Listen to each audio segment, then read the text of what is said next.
Hi everyone, সবাই কেমন আছো? এতদিন তো তোমাদের সাথে অনেক মিনি ব্লগ শেয়ার করেছি। আজকে আমি একটা প্রথমবার রিস্ক নিয়ে বড় ব্লগ করেছি, আর সেটাই তোমাদের সাথে আমি চলেছি শেয়ার করতে। তো তোমাদের কাছে আমার এটা রিকোয়েস্ট, তোমরা কিন্তু ভিডিওটা অবশ্যই পুরোটা দেখো। তো আমি আজকে চলে এসেছি আমার মামা বাড়িতে, কারণ আমার এক মামার আজকে রিসেপশন ছিল। আর এই হলো আমার ছোট দিদি, ভাই, আমার বুনু তিতলি আর আমার কুট্টিমানি।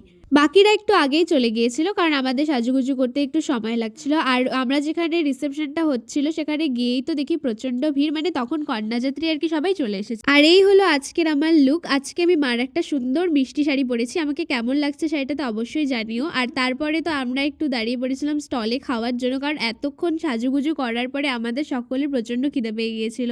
এবার আমি তোমাদেরকে বলি মামার রিসেপশনের স্টলে কি কি ছিল। তো ছিল চা কফি, যেটা কমন, আজকাল ঠান্ডার দিনে তো চা কফিটা ম্যান্ডেটরি থাকতেই হবে। আর তাছাড়া ছিল মালাই, জিলাপি, পকোড়া আর ফুচকা। ফুচকাটাও কিন্তু সব বিয়ে বাড়িতেই এখন কমন। তো এক এক করে তো আমরা সবকিছুই ট্রাই করছিলাম, জিলাপি বলো, পকোড়া বলো। শুধু মানে কফি আর চাটাই খাওয়া হয়নি, কারণ আমরা এইসব খেয়েই পেট ভরিয়ে ফেলেছিলাম। আর আমাদের এত খিদে পেয়ে দিচ্ছিল যে এক একজন করে সাপ্লাই দিচ্ছে আর আমরা খাচ্ছি। মানে আমাকে কখনো মামি ফুচকা এনে দিচ্ছে, কখনো ভাই জিলিপি খাইয়ে দিচ্ছে, এইভাবেই আমরা খাচ্ছিলাম। তো যাই হোক, সবাই মিলে স্টলে খাওয়া দাওয়ার পরে এবার আমাদের পালা ছিল সবার একসাথে ছবি তোলার। মানে আমরা একসাথে বলতে গেলে প্রচুর ছবি তুলেছি, কারণ আমরা অনেক দিন পরে সবাই একসাথে হয়েছি। আর এখানে আমার মা আর মামি দেখো টুইনিং করে শাড়ি পরেছে। মানে ওরা আগে থেকে শাড়ি ডিসাইড করেনি, কিন্তু মা আর বড় মামি যখন ওদের শাড়িটা পরেছে তখন দেখলাম দুজনেরই টুইনিং হয়ে গিয়েছে। তো অনেক ছবি তোলা হয়েছে। এরপরে আমরা চলে গিয়েছিলাম ডান্স ফ্লোরে। প্রথমের দিকে তো শুধু দিদি, ভাই, বুনু, আমরা কয়েকজন মিলেই নাচানাচি করছিলাম। তারপরে আমাদের দেখে সবাই একদম ডান্স ফ্লোরে এসে হাঙ্গামা শুরু করে দেয়। আর আমরা সত্যি বলতে প্রচন্ড পরিমাণে নাচানাচি করেছি। আর নাচানাচি করার পরে আমাদের ডেকে নিয়ে গেছিল, কারণ ওখানে একটা ছোট মোটো রিং সেরেমনি হবে বলে।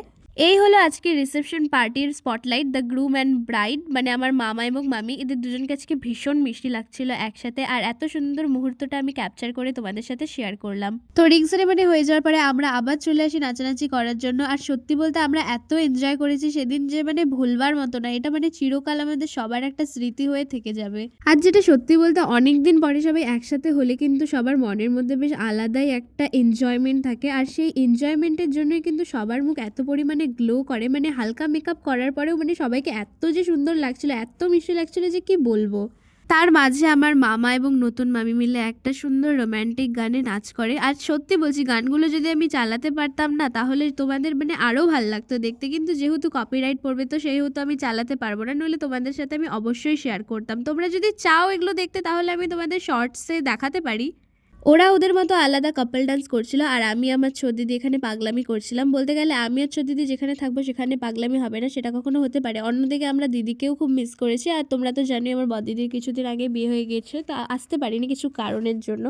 আর অন্যদিকে তো দেখি মামা মামি ইমোশনালি হয়ে গেছে নাচানাচি করতে করতে। আমি কিন্তু প্রথমে দেখিনি যে ওরা ইমোশনাল হয়ে গেছে। আমি যখন ভিডিওগুলো এডিট করছিলাম আর তোমাদের সাথে ভয়েস ওভার করছি তখনই দেখলাম যে ওরা সত্যি ইমোশনাল হয়ে গিয়েছিল। আর আমরা তো মানে আমি আর দিদি তো মানে নিজেদের মধ্যেই বদ্ধ ছিলাম। তো যাই হোক, তারপরে আবার সবাই মিলে একসাথে ডান্স ফ্লোরে হামলা দেই। আর সত্যি বলতে আমরা 2 থেকে 3 ঘন্টা টানা নাচানাচি করেছি। ঠান্ডার দিন যে মনেই হচ্ছিল না, আর আমাদের পুরো ঘাম ছুটছিল। আমরা রীতিমতো বলছিলাম ফ্যান চালানোর জন্য। আমি কিন্তু এর আগে মিনি ভ্লগ ছাড়া কখনো বড় ভ্লগ মানে সেভাবে ক্যাপচার করিনি। করেছিলাম দিদির বিয়েতে, কিন্তু এডিট করে ছাড়ার মতো আর ইসে হয়নি। তো এবার আমি একটা রিস্ক নিয়ে বড় ভ্লগ করেছি। তোমাদের ভিডিওটা কেমন লাগছে অবশ্যই আমাকে জানাবে। আর সত্যি বলছি, এই নাচানাচির মানে গানগুলো যদি আমি দিতে পারতাম না, মানে তোমরাও মানে ভিতর থেকেই নেচে উঠতে, এত সুন্দর লাগছিল। তবে ডিজে দাদাগুলো খালি মাঝখানে মিউজিক বন্ধ করে কথা বলছিল, সেটাই শুধুমাত্র ভালো লাগছিল না শুনতে।